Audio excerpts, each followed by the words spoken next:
बिस्मिल्लाहिर्रहमानिर्रहीम। अस्सलाम वालेकुम स्टूडेंट, कैसे हैं आप सब। उम्मीद है आप सब खैरियत से होंगे। क्लास 9 चैप्टर नंबर 9 स्टार्ट करने लगे, नेचर ऑफ साइंस। इस वीडियो में एक लेक्चर जो है वो पूरा हम पढ़ेंगे और इसका जो है लेक्चर का अच्छे से कॉन्सेप्ट भी समझेंगे। आपने सबसे पहले नंबर पर तो पूरी वीडियो वॉच करनी है अच्छे तरीके से। दूसरे नंबर पर आपने जो मटेरियल आपको दिया होगा उसके आप नोट्स बना लें, जो कि आपको एग्जाम में बहुत ज़्यादा हेल्प करेंगे।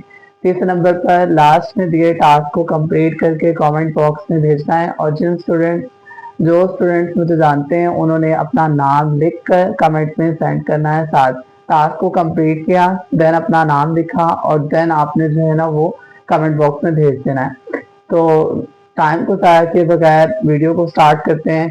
सबसे पहले नंबर पे बेटा नेचर ऑफ साइंस के इंट्रोडक्शन में साइंस की बात है। तो साइंस क्या है, साइंस को समझना है।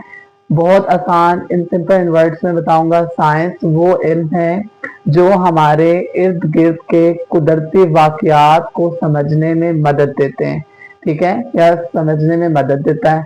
तो साइंस वो इल्म है जो हमारे इर्द गिर्द के कुदरती वाकयात को समझने में मदद देता है। जैसे फॉर एग्जांपल बारिश क्यों हो रही है, बारिश हो रही है तो क्यों हो रही है, सूरज निकलता है तो क्यों निकल रहा है, सूरज जो है वो चमकता है तो क्यों चमकता है।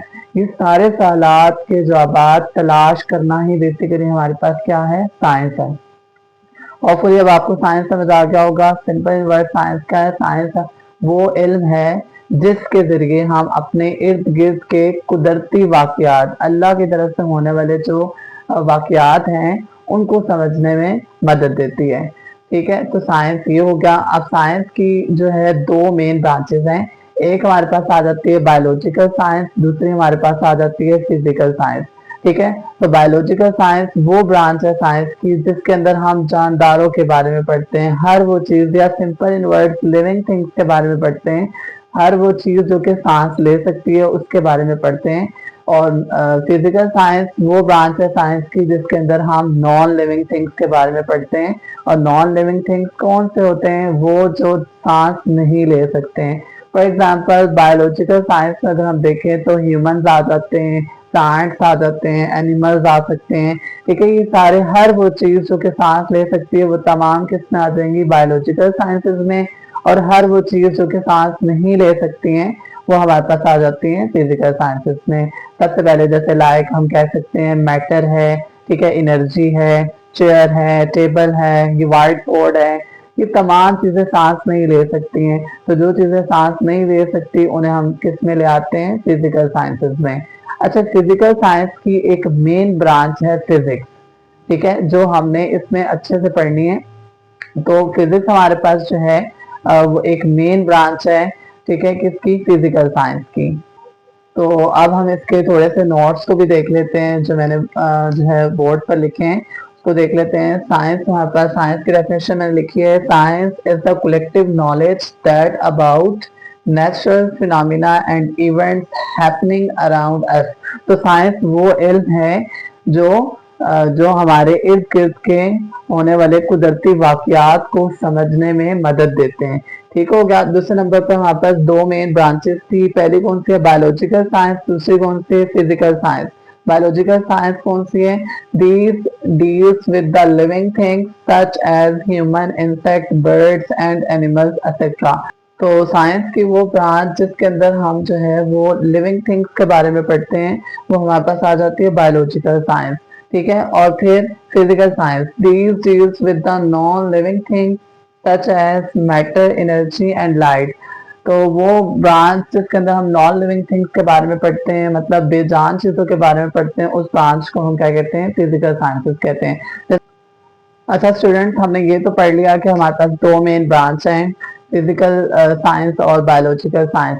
अब हम चलते हैं, हमारा टॉपिक नंबर 1 है स्कोप ऑफ फिजिक्स। तो हम स्कोप ऑफ फिजिक्स को अच्छे से समझते हैं।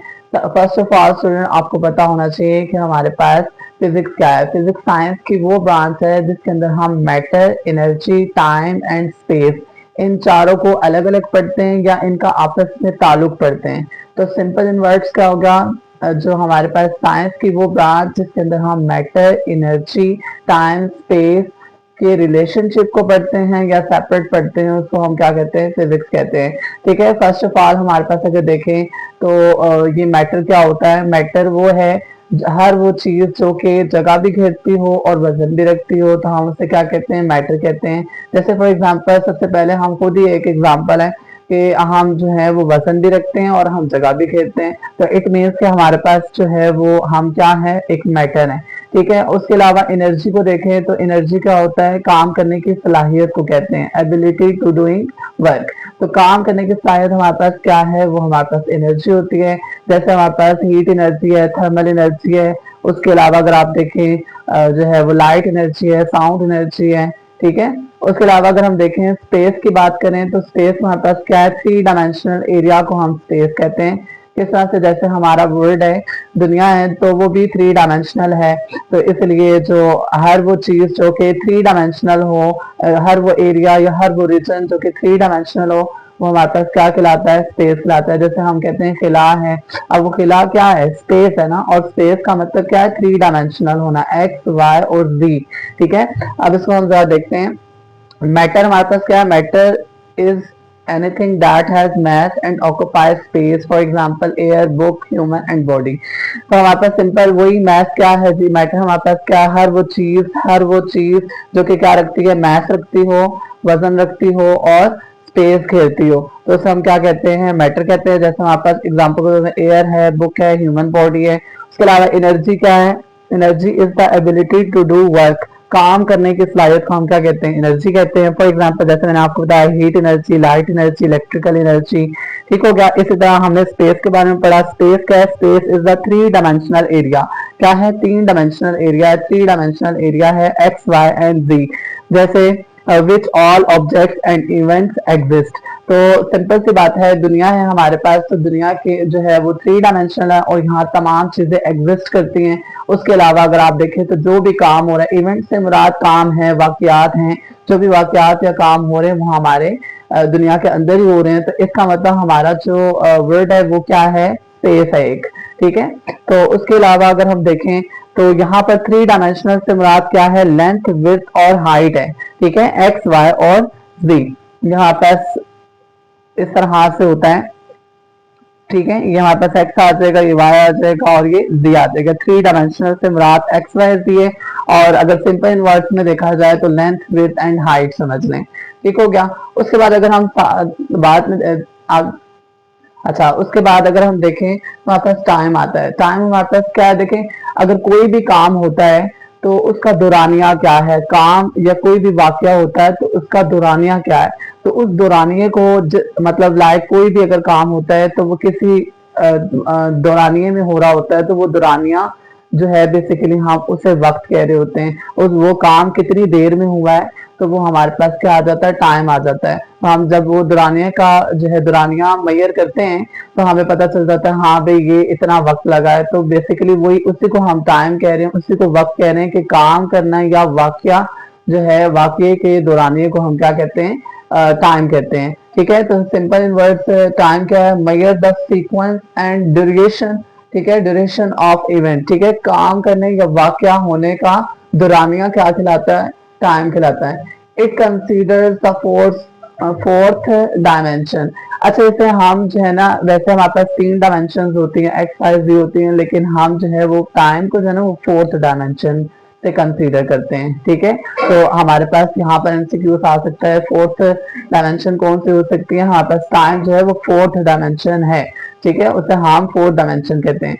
उसके अलावा अगर हम देखें तो हमारे पास जैसे एग्जांपल के तौर पर टाइम में क्या आ जाता है, सेकंड्स आ जाता है, मिनट्स और आवर्स आ जाता है। फिर उसके बाद बेटा एक हमारे पास इसमें मोस्ट इंपॉर्टेंट जो है वो डेफिनेशन है, टाइम डायलेशन। टाइम डायलेशन का क्या मतलब है, टाइम डायलेशन को मैं बहुत आपको आसान तरीके से समझाने की कोशिश करता हूँ। जैसे देखें कि जब ना एक अगर आप स्पीड ऑफ लाइट की बात करें तो स्पीड ऑफ लाइट जो है वो 3 लाख से भी ज्यादा जो है वो स्पीड रखती है, मतलब 3 मल्टीप्लाई 10⁻⁸मीटर पर सेकेंड। तो आप यहाँ से अंदाजा लगाएं कि स्पीड जो है, लाइट की स्पीड जो है वो कितनी ज्यादा होगी। लेकिन अगर हम उसी की स्पीड का एक ऑब्जेक्ट बना लें तो उससे क्या होगा कि हमारे पास टाइम जो है ना वो स्लो हो जाएगा। जब स्पीड बढ़ जाती है तो वक्त जो है ना वो स्लो हो जाता है, कम हो जाता है। इसी को हम क्या कहते हैं, टाइम डायलेशन। ठीक है, कि किस ऐसा ऑब्जेक्ट हम बनाएं जो कि स्पीड की लाइट की जो है ना, जितनी स्पीड की लाइट है उतनी स्पीड से जाए, तो उसके लिए वक्त क्या हो जाता है, कम हो जाता है, स्लो हो जाता है, स्लो डाउन हो जाता है। ठीक है, तो वैसे तो ऐसी कोई चीज हमने बनाई नहीं है ना है। तो ये हमारे पास टाइम डिलेशन क्या बताता है कि आप ऐसा ऑब्जेक्ट जिसकी स्पीड बहुत तेज हो तो उसके लिए वक्त क्या हो जाता है, स्लो हो जाता है। ये हमें टाइम डायलेशन बताता है। तो according to the relativity, time passes slowly for an observer moving at very high speed compare to a person at rest. एक बंदा रेस्ट पर है और दूसरा बंदा जो है वो बहुत स्पीड से जा रहा है, बहुत हाई स्पीड के साथ जा रहा है, तो उसके लिए वक्त क्या हो जाएगा, स्लो हो जाएगा। ठीक है, ये हमें किसने बताया था, अकॉर्डिंग टू द रिलेटिविटी। ठीक है, जो हमारे पास आइंस्टाइन की रिलेटिविटी है, स्पेशल थ्योरी ऑफ रिलेटिविटी, उसमें ये बताया गया है। आपके ये कोर्स के अंदर सर्जरी सा ही बताया गया है, इसकी डिटेल नहीं है, बस आपको टाइम डिलेशन बताया गया है कि अगर किसी ऑब्जेक्ट की बहुत ज्यादा स्पीड हो जाती है तो वो उसके लिए वक्त जो है ना वो स्लो हो जाता है। फिर उसके बाद अगर हम देखें लास्ट में हमारे पास देखें फ्रीक्वेंसी है। अब फ्रीक्वेंसी हमारे पास क्या है कि एक सेकंड के अंदर आप कितने साइकिल पूरे करते हैं। फॉर एग्जाम्पल से समझाता हूँ, जैसे पेंडुलम है, पेंडुलम पर जो छोटा सा एक मैच लगा होता है जिसे हम बॉब कहते हैं, उसको अगर हम हिलाएं तो वो कितनी देर में जो है, अगर एक सेकंड टाइम दिया है तो उसके अंदर वो कितनी बार वाइब्रेट होता है, वो हमारे पास उसकी फ्रीक्वेंसी हो जाती है। अगर ये नहीं तो दूसरी एग्जांपल देखें, जैसे हमारा दिल है, अब वो धड़कता है। ठीक है, मैं कहता हूँ एक सेकंड के अंदर मेरा 5 बार दिल धड़कता है, तो इसका मतलब क्या है कि एक सेकंड में जो 5 बार मेरा दिल धड़का है ना, वो हमारी क्या है, फ्रीक्वेंसी है। कि एक सेकंड के अंदर कोई चीज कितने साइकिल या कितने चक्कर जो है ना वो लगा लेती है। ठीक है, तो यहाँ पर हमारे पास जो है ना फ्रीक्वेंसी कंप्लीट होती है, और फ्रीक्वेंसी का जो है ऐसा यूनिट क्या है, हर्ट्ज है। ठीक है, और फ्रीक्वेंसी का यूनिट जो है वो हर्ट्ज है, और उसका फॉर्मूला क्या है, F is equal to 1/t। T क्या है, टाइम पीरियड है। ठीक है, ये फ्रीक्वेंसी का फॉर्मूला है। अच्छा बेटा, अब तो हमारे पास जो है वो इसी पेज पर लास्ट में बेटा एक जो है वो बहुत इंपॉर्टेंट इंफॉर्मेशन दी हुई है। साइड इंफॉर्मेशन बॉक्स में लिखा हुआ था, वो मैं आपको बता दूं। तो उसमें ये बता रहा है कि आपके पास एक जो है ना वो साइंटिस्ट था जिसका नाम हीरो ऑफ अलेक्जेंड्रिया था। उसने 3rd सेंचुरी में ना एक स्टीम पावर्ड जो है ना वो टॉय बनाया था, जो स्टीम से चलने वाला खिलौना बनाया था। तो उस वक्त जो लोग थे उन्होंने जो है वो इसको मजाक में एंटरटेनमेंट के तौर पर जो है वो इस्तेमाल किया खिलौने को, और किसी ने इसकी प्रैक्टिकल जो है ना वो, या ये समझ लें किसी ने इसकी अहमियत को नहीं समझा। लेकिन बाद में जो है वो उसी के बिहाफ पर जो है फिर इंजन बनाया गया, स्टीम इंजन। ठीक है, बाद में जो है फिर जो हीरो ऑफ अलेक्जेंड्रिया था और जो स्टीम पावर्ड जो है वो टॉय बनाया था, उसी की बिहाफ पर उन्होंने फिर जो है वो स्टीम इंजन इजाद किया था। तो ये अहमियत थी उसकी। तो यहाँ पर आपका जो है ना बेटा पहला लेक्चर जो है वो कंप्लीट हो जाता है, पहला टॉपिक कंप्लीट हो जाता है। अगर किसी किस्म का कोई भी मसला हो तो आप मुझसे कमेंट बॉक्स में पूछ सकते हैं।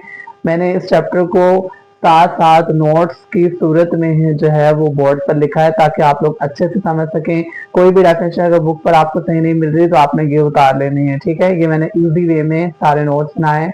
अगर किसी किस्म का कोई भी मसला आता है तो आप मुझसे कमेंट बॉक्स में पूछ सकते हैं। Thanks for watching my videos and subscribe my channel. Thank you so much. Allah हाफ़िज़।